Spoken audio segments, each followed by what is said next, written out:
bahwa ketidakseimbangan kuasa dalam sebuah hubungan dapat menimbulkan sakit hati, kebencian, bahkan penyalahgunaan dan penderitaan.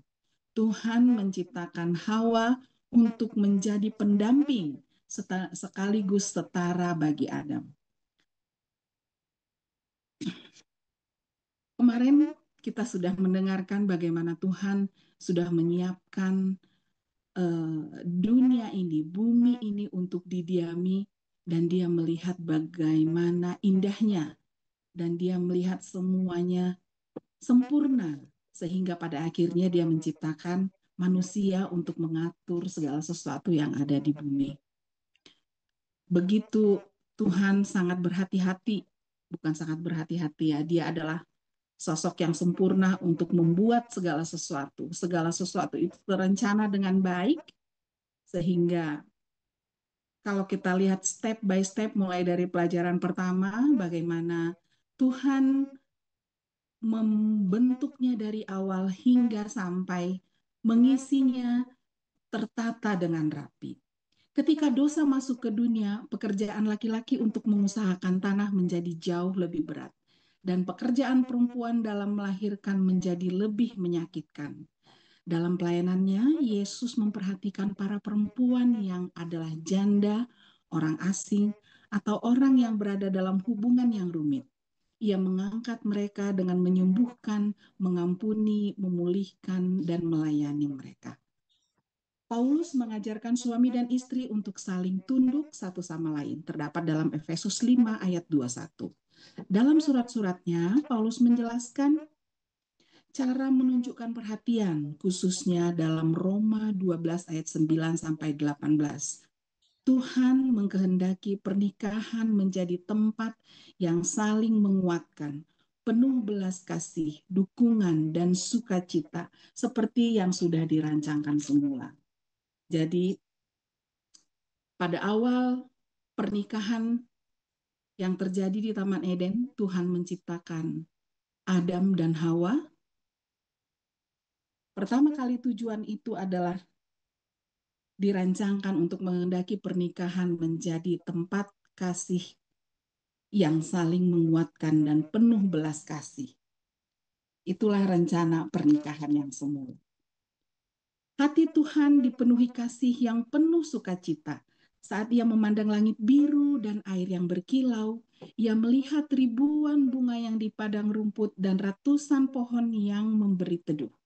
Ia merasakan hangatnya sinar matahari di punggungnya, dan ia tersenyum melihat ikan di air, burung di langit, serta hewan-hewan yang bermain di bawah sinar matahari tanpa rasa takut satu sama lain.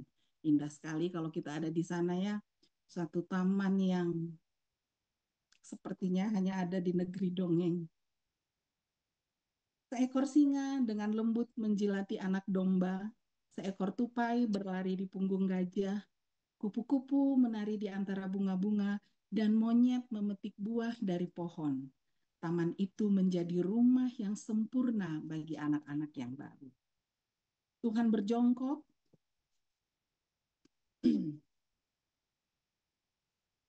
dan mulai membentuk sosok manusia dari tanah liat yang lembab. Ia akan disebut Adam. Setelah bentuk itu selesai, Tuhan menghembuskan nafas ke mulut Adam, dan ia pun hidup. Matanya terbuka dan ia melihat Tuhan tersenyum kepadanya. Lalu dia berdiri dan memandang sekeliling. Semuanya begitu indah dan sempurna. Tuhan memberinya buah dan menyuruhnya mencicipi. Enak sekali.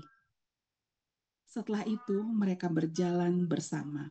Tuhan menunjukkan buah-buahan segar dan kacang-kacangan untuk dimakan. Ia juga memperlihatkan bunga-bunga dan Adam menghirup harumnya. Mereka mendengarkan kicauan burung, lalu berjumpa dengan berbagai binatang, dan Tuhan membawa binatang itu berpasangan kepada Adam. Ia melihat bahwa setiap pasangan tampak mirip, tetapi ada sedikit perbedaan. Tuhan menjelaskan bahwa yang satu adalah jantan seperti Adam dan yang lain adalah betina. Bersama-sama mereka akan melahirkan lebih banyak binatang yang sejenis. Adam memberi nama kepada semua binatang itu. Sangat menyenangkan melihat begitu banyak makhluk yang diciptakan Tuhan dengan begitu sempurna. Adam bertanya kepada Tuhan, mengapa ia tidak memiliki pasangan juga? Lalu Tuhan membuat Adam tertidur. Dengan hati-hati ia mengambil satu rusuk dari tubuhnya dan menutup kembali tempat itu. Dari tulang dan daging itu, Tuhan membentuk seorang perempuan yang begitu indah. Ia memiliki mata yang bersinar dan rambut yang cantik. Tuhan tersenyum, memegang tangannya, lalu menolongnya berdiri. Ketika Adam terbangun dan melihat Hawa, ia sangat bahagia. Ia tahu bahwa Hawa berasal dari tubuhnya sendiri dan Tuhan menciptakannya khusus untuknya. Wah, Hawa jauh lebih indah daripada makhluk lain manapun yang dia sudah lihat di taman itu. Mereka saling menggenggam tangan dan tersenyum satu sama lain. Hati mereka dipenuhi oleh gelombang kasih yang begitu besar. Tuhan tersenyum dan memberkati mereka. Kasihilah dan jagalah satu sama lain. Aku mengasihi kalian dan aku telah membuat taman yang indah ini untuk kalian tinggali. Nikmatilah kebersamaan kalian. Nikmatilah taman ini. Milikilah anak-anak, kasihi mereka seperti aku mengasihi kalian. Dan bangunlah keluarga bersama. Mereka menghabiskan sisa hari itu bersama-sama, mencicipi berbagai buah dan melihat hewan-hewan yang bermain riang. Mereka berdiri bersama Tuhan sambil menyaksikan indahnya matahari terbenam. Hati Tuhan sangat bahagia, kini segala sesuatu yang ia ciptakan bukan hanya baik, tetapi sangat baik. Tuhan memeluk anak-anaknya yang berharga itu sebelum malam tiba. Ia berjanji akan kembali besok pagi dengan sebuah kejutan istimewa. Adam dan Hawa pun menemukan tempat yang hangat untuk beristirahat dalam pelukan satu sama lain. Betapa indah rasanya hidup. Saudara-saudaraku yang kekasih, renungan kita pada malam hari ini, kita sudah lihat bagaimana rencana Tuhan di dalam pernikahan yang dia sudah bentuk di Taman Eden.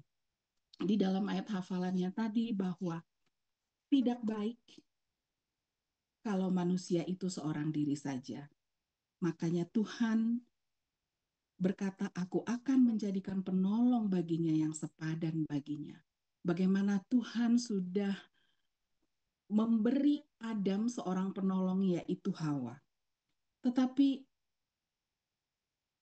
di dalam kenyataan yang kita jalani di sepanjang hidup kita, bagaimana indahnya tadi cerita yang sudah diceritakan oleh renungan kita pada malam hari ini. Bagaimana indahnya awal pernikahan itu.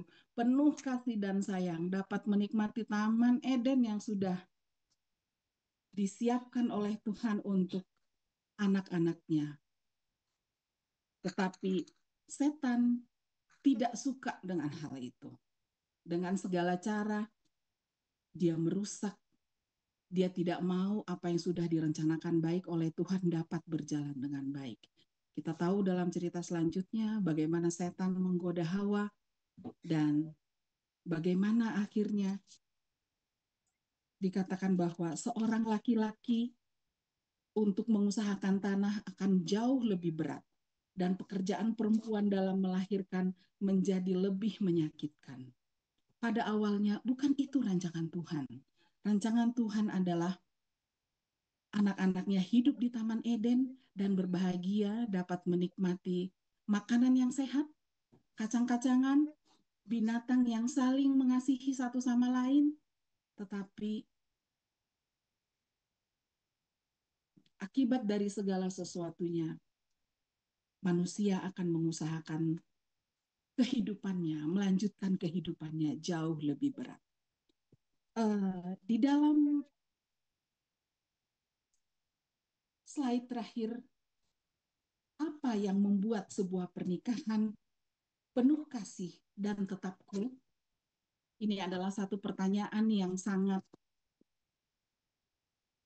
perlu sekali untuk kita renungkan. apa yang harus kita lakukan di dalam suatu pernikahan agar tetap saling mengasihi dan pernikahan itu tetap menjadi kuat. Uh, saya mau menyaksikan sedikit kesaksian, bukan kesaksian ya. Kami di dalam satu pekerjaan, di dalam pekerjaan di rumah sakit kami terdiri dari keluarga-keluarga muda, ada yang baru menikah, ada yang masih punya anak satu, ada yang sudah seperti saya, single parent, bahkan ada yang anak-anaknya masih masih seperti apa namanya? Mereka suami istri tapi anaknya cuma satu gitu. Kami itu di dalam pekerjaan banyak problem. Setiap kalau kami bercerita, kami suka bercerita tentang masalah-masalah rumah tangga kami masing-masing. Mungkin sudah trennya sekarang kalau orang-orang muda lebih berpikir ke realita. Bahkan banyak orang-orang muda sekarang untuk memilih tidak mau menikah. Karena apa? Karena enggak mau ikut terseret dalam apa namanya? Dalam kehidupan yang enggak pasti. Tapi ini adalah satu tantangan besar. Bagaimana kita bisa dapat mempertahankan pernikahan agar di dalam pernikahan itu selalu ada kasih Tuhan. Hanya dengan mengizinkan Tuhan bekerja di tengah-tengah pernikahan kita, kita dapat menjalankan suatu pernikahan, bukan menjalankan ya apa namanya, menikmati pernikahan itu, mengembalikan fungsi pernikahan itu seperti yang sudah Tuhan rancangkan pada waktu awal. Tapi di samping itu, setan juga enggak mau kalau kita baik-baik aja. Dia pengennya apa yang direncanakan Tuhan itu adalah bisa terganggu. Maksudnya dia pengennya sebagai yang dia mau. Dia mau tunjuk dia mau tunjukin bahwa untuk menjadi seperti yang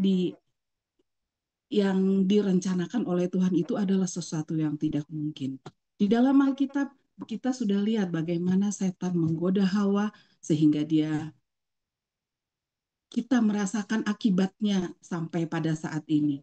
Bagaimana Hawa saat itu mengalami kematian secara rohani ya, dan kita akan merasakan akibatnya. Tetapi Tuhan mengajarkan pada malam hari ini agar kita selalu mengandalkan Tuhan.